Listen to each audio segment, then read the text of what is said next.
ஞானானந்தமயம் தேவம் நிர்மலஸ்படிகாகிருதையும் ஆதாரம் சர்வ வித்யானாம் ஹயக்ரீவம் பாஸ்மகே. நமஸ்காரம். நேயர்கள் அனைவருக்கும் அஸ்ட்ரோ கேஎஸ் ஐயங்காரின் பணிவான நமஸ்காரங்கள். அஸ்ட்ரோ டிவி நேயர்களுக்கு அஸ்ட்ரோ கேஎஸ் ஐயங்காரின் பணிவான நமஸ்காரங்கள்.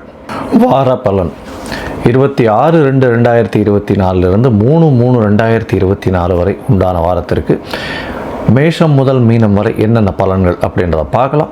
முதல்ல இந்த வாரத்தினுடைய கோல்சாரம் என்ன அப்படின்றத பார்ப்போம். இந்த வாரத்தில் வரக்கூடிய சுப நாட்கள் என்னென்ன அப்படின்றத பார்ப்போம். அதற்கு பிறகு இந்த வாரத்தில் எந்தெந்த ராசிக்காரர்களுக்கு சந்திராஷ்டம காலம் அப்படின்றத பார்ப்போம்.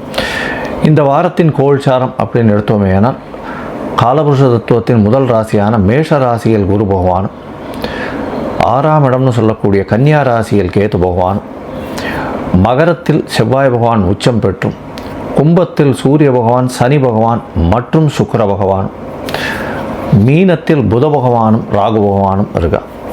இந்த வாரத்தில் பார்த்தாலேயானால் சந்திர பகவான் அதிவேகமாக செல்லக்கூடிய கிரகம் அப்படின்னு சொல்கிற சந்திர பகவான் உத்தர நட்சத்திரம் முதல் பாதம், அதாவது சிம்ம ராசியிலிருந்து கேட்ட நட்சத்திரம் வரலும் போகிறார். கேட்ட நட்சத்திரம் 4ஆம் பாதம் வரலும் போகிறார் இந்த வாரத்தில், அதாவது விருச்சிக ராசி வரலும் போகிறார் இந்த வாரம். இந்த வாரத்தில் வரக்கூடிய சுப நாட்கள் அப்படின்னு பார்த்தாலேயானால் 28ஆம் தேதி சதுர்த்தி, 4ஆம் நாள், அதாவது பௌர்ணமியிலிருந்து 4ஆம் நாள் தேய்பிறை சதுர்த்தி அப்படின்னு சொல்லக்கூடியது, சங்கடஹர சதுர்த்தி, எல்லா விதமான கஷ்டங்களையும் நீக்கக்கூடிய சதுர்த்தி அப்படின்னு சொல்லக்கூடியது. அருகில் இருக்கக்கூடிய விநாயக பெருமானை போய் சேவிச்சுட்டு அந்த 9 தரம் பிரதட்சணம் பண்ணிவிட்டு ஒரு தேங்காயை உடைச்சிட்டு வந்தேடையானால் 9 முறை தோப்புகரணம் போட்டுட்டு வரும்போது கையில் ஏதாவது இந்த எருக்க மாலையும் இல்லை அருகம் புல் இதெல்லாம் கொண்டு போய் போட்டுட்டு வர்றதன் மூலியமாக உங்களுக்கு வரக்கூடிய வந்த எல்லா விதமான கஷ்டங்களும், பணக்கஷ்டம், மனக்கஷ்டம், எந்த விதமான கஷ்டங்களாக இருந்தாலும் உடல்நிலையில் இந்த செட்பேக்குன்னு சொல்லக்கூடிய பிரச்சனைகள் இது எல்லாமே தீரக்கூடிய வாய்ப்புகள் மிகவும் அதிகம். அதாவது எப்பொழுதுமே இந்த சதுர்த்தின்றது ஒரு மாதத்திற்கு 2 வரும், வளர்பிறையிலும் வரும், தேய்பிறையிலும் வரும். இப்போ வர்றது தேய்பிறை சதுர்த்தி. இந்த தேய்பிறை சதுர்த்தியில் என்ன விசேஷம்னா எல்லா விதமான சங்கடங்களையும் அகற்றக்கூடியது தேய்பிறை சதுர்த்தி. அதனால் சங்கடங்கள் போக்கணும்னு வேண்டிய நாள் இது. வளர்பிறை சதுர்த்தியில் என்னென்னா வர சதுர்த்தின்னு பேர், அதாவது வரங்களை அள்ளி கொடுக்கக்கூடிய சதுர்த்தி. அது அமாவாசை கழிந்து 4ஆவது நாள் அப்படின்னு சொல்லக்கூடியது. இந்த வர சதுர்த்தியில் எனக்கு இது வேணும்னு நீங்கள் கேட்கணும். அதாவது எனக்கு நல்ல செல்வத்தை கொடு, பெரிய பணத்தை கொடு, பெரிய புகழை கொடு, அதாவது பெரிய வீடு மனை வாகனம் எல்லாத்தையுமே கொடு அப்படின்னு வேண்டிக்கிறதுக்கு அது வர சதுர்த்தி. பௌர்ணமிக்கு, அதாவது அமாவாசையிலிருந்து 4ஆம் நாள் வரக்கூடிய சுக்லபக்ஷ சதுர்த்தியை வர சதுர்த்தின்னு சொல்லுவோம். இப்போ வரக்கூடியது கிருஷ்ணபக்ஷ சதுர்த்தி, பௌர்ணமியிலிருந்து 4ஆம் நாள். அதனால் தேய்பிறை சதுர்த்தி. இந்த தேய்பிறை சதுர்த்தியில் என்னுடைய கஷ்டங்களை நீக்கு, பாவங்களை நீக்கு, பிரச்சனைகளை நீக்கு, எனக்கு என்ன திருமண தடையை நீக்கு, இந்த மாதிரியான விஷயங்களை சொல்லி கேட்பதன் மூலியமாக நிச்சயமாக கைகூடும். சரி, இந்த வாரத்தில் வரக்கூடிய மற்றும் ஒரு பெரிய விசேஷம் சஷ்டி விரதம். சஷ்டி விரதம் 1/3/2024 வருது. சஷ்டியில் அதுவும் தேய்பிறை 6ஆம் நாள் சஷ்டி வருது. இந்த சஷ்டி விரதத்தை இருப்பவர்கள், குழந்தை பேருக்குன்னு பார்த்து கொண்டிருப்பவர்களுக்கு குழந்தை பேருக்கு பிராப்திகள் நிச்சயமாக உண்டு. சஷ்டியில் விரதம் இருந்தால் அகப்பையில் வரும் அப்படின்னு சொல்லக்கூடிய பழமொழி. இதை தவிர 3ஆம் தேதி 3/3/2024 அன்னைக்கு அஷ்டகா அப்படின்னு போட்டிருக்கும். அதாவது மார்கழி, தை, மாசி, பங்குனி இந்த 4 மாதத்தில் வரக்கூடிய அஷ்டமி, அதாவது சப்தமி, அஷ்டமி, நவமி இந்த 3 நாட்கள், 4 3 12 நாள், அதாவது தேய்பிறையில் வரக்கூடிய காலகட்டத்தில் இந்த பித்ருக்களை நினைத்து செய்யக்கூடிய, அவர்களுக்கு கொடுக்கக்கூடிய கர்மாக்களை சொல்கிறது அஷ்டகா அப்படின்னு சொல்லக்கூடியது. இதெல்லாம் பித்ருக்களுக்கு செய்ய வேண்டிய கர்மாக்கள். சரி, இந்த வாரம் பார்த்தாலேயானால் எந்தெந்த ராசிக்காரர்களுக்கு சந்திராஷ்டமம்னு பார்ப்போம். கும்ப ராசிக்காரர்கள், மீன ராசிக்காரர்கள், மேஷ ராசிக்காரர்களுக்கு சந்திராஷ்டமம். கும்பராசிக்காரர்களுக்கு பார்த்தாலேயானால் சந்திர பகவான் 8ஆம் இடத்துல மறைகிற, பொதுவாகவே சந்திராஷ்டமம்னா சந்திர பகவான் 8ஆம் இடத்தில் மறையக்கூடிய காலகட்டத்தை சந்திராஷ்டமம்னு சொல்கிறோம். இதன் மூலியமாக மதிகாரகன் மயங்கக்கூடிய காலகட்டம், மதி மயங்கி இருக்கக்கூடிய காலகட்டத்தில் தவறான முடிவுகள் எடுக்கக்கூடும். அதனால் புதிய முயற்சிகள் வேண்டாம், வெளியூர் வெளிமாநில பிரயாணங்கள் வேண்டாம். ஒருவேளை நீங்கள் வெளியூர் போக வேண்டி இருந்தது, இல்லை ஒரு இது சைன் பண்ண வேண்டிய கட்டாயத்தில் இருந்தீர்களே ஆனால் இந்த கும்பம், மீனம், மேஷம் இந்த ராசிக்காரர்கள் அருகில் இருக்கக்கூடிய விநாயகர் கோவிலில் போயிட்டு உங்களால் முடிஞ்ச அளவுக்கு பச்சரிசியோ நெல்லோ தானமாக கொடுத்துட்டு வர்றதன் மூலியமாக சந்திராஷ்டமத்தின் தாக்கம் குறையும் அப்படின்றத சொல்கிறேன். சரி, இந்த உங்களுக்கு இந்த என்னுடைய மொபைல் நம்பர் கீழே ஸ்க்ராலிங்கில் போயின்னு இருக்கும். உங்களுக்கு வந்து அஸ்ட்ராலாஜிக்கல் கன்சல்ட் தேவைப்பட்டதுன்னா எனக்கு ஃபோன் பண்ணுங்க. என்னுடைய சார்ஜஸ் என்னன்றதை சொல்கிறேன்.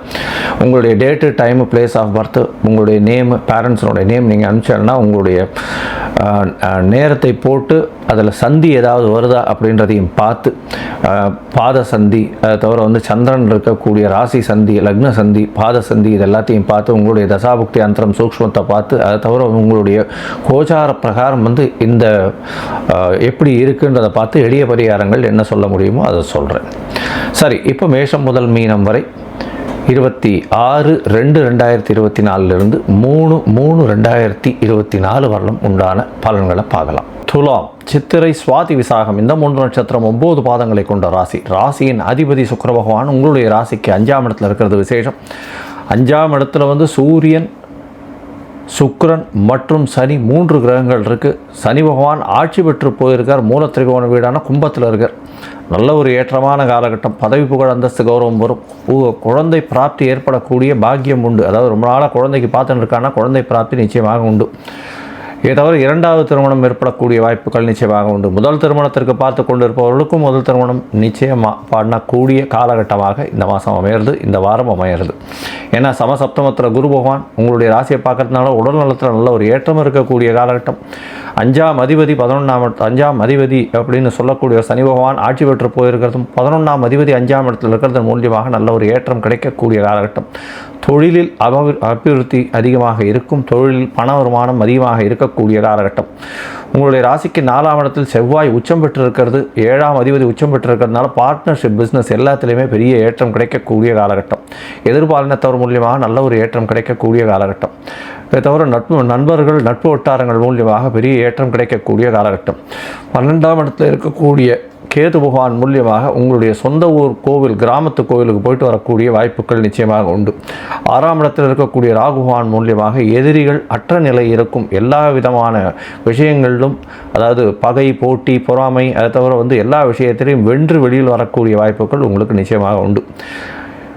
அதாவது இப்போ இந்த போட்டித் தேர்வு அதிலெல்லாம் வந்து மாணவர்கள் நல்ல ஒரு ஏற்றத்தை கிடைக்கக்கூடிய காலகட்டமாக இந்த வாரம் அமைகிறது. போட்டித் தேர்வுகள் நிச்சயமாக வின் பண்ணுவீங்க. 6ஆம் இடத்துல ராகு பகவான் இருக்கிறதுனால எந்த போட்டித் தேர்வு இருந்தாலும் நிச்சயமாக நீங்கள் அதில் வெற்றி பெறக்கூடிய காலகட்டமாக இந்த வாரம் அமைகிறது.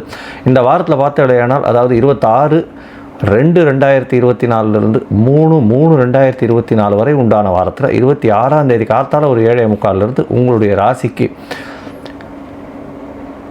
சந்திர பகவான் பார்த்தேனால் உங்களுடைய ராசிக்கு 12ஆம் இடத்துல சந்திர பகவான் இருக்கார்.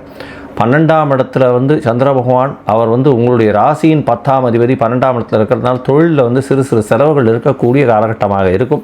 கேதுவோட சம்பந்தம் வேறு, அதனால் தாயின் உடல்நிலையில் சற்று கவனமாக இருக்கிறது ரொம்பவும் நல்லது. உங்களுடைய ராசிக்கு பார்த்தோன்னா உங்களுடைய ராசியிலேயே வந்து 28ஆம் தேதி மாலை 7:45 2ஆம் தேதி காலை ஒரு 4:30 மணி வரலும் சந்திர பகவான் உங்களுடைய ராசியிலே இருக்க குரு சந்திர யோகம் அமையிறது.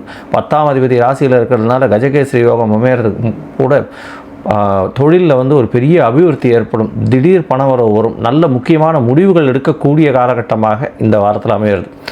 உங்களுடைய ராசிக்கு பார்த்தேனால் 2ஆம் தேதியிலிருந்து 4ஆம் தேதி, அதாவது கார்த்தால ஒரு 11:30 மணி வரலும் பார்த்தேன்னா உங்களுடைய ராசிக்கு 2ஆம் இடத்துல சந்திர பகவான் வரார். நீச்சம் பெற்று போகிறார். 10ஆம் அதிபதி 2ஆம் இடத்துல நீச்சம் பெற்று போகிறதுனால தொழிலில் வந்து சிறு சிறு முறைகள் இருந்தாலும் பணவரவுக்கு கொஞ்சம் பஞ்சம் இருக்கக்கூடிய வாய்ப்புகள் நிச்சயமாக உண்டு. ஏன்னா தொழில் மூலியமாக பணவரவு சற்று கம்மியாகக்கூடிய வாய்ப்புகள் உண்டு. இருந்தாலும் பணவரவிற்கு பஞ்சம் இருக்காது. ரொம்பவும் பிரச்சனைகள் இருக்கக்கூடிய வாய்ப்புகள் இல்லை. சிறிது பணவரவு கம்மிப்படக்கூடிய வாய்ப்புகள் உண்டு. உடல் நலத்தில் நல்ல ஏற்றம் இருக்கும். பொருளாதாரத்தில் நல்ல ஏற்றம் இருக்கும். படிக்கக்கூடிய மாணவர்களுக்கெல்லாம் நல்ல ஏற்றம் கிடைக்கக்கூடிய காலகட்டமாக இருக்கும். இந்த வாரத்தில் வந்து நீங்கள் அருகில் இருக்கக்கூடிய ரங்கநாத பெருமாளை போய் சேவிச்சுட்டு வாங்க. மொச்சை பயிறு தானமாக கொடுங்க. அதை தவிர பாதாம் பருப்பு உங்களால் முடிஞ்சது வாங்கி ஒரு 1/2 கிலோ 1 கிலோ பக்கத்தில் இருக்கிற கோவிலில் கொடுங்க. அதுவும் பெருமாள் கோவிலில் கொடுங்க. ஒரு நல்ல ஏற்றம் கிடைக்கக்கூடிய வாரமாக இந்த வாரம் அமையிறது. ரங்கநாதரை போய் சேவிச்சுட்டு வாங்க. அதுவும் ஸ்ரீரங்கம் போய் சேவிச்சுட்டு வர்றதன் மூலியமாக இந்த வாரம் ஒரு பெரிய ஏற்றமான வாரமாக உங்களுக்கு அமைய போகிறது.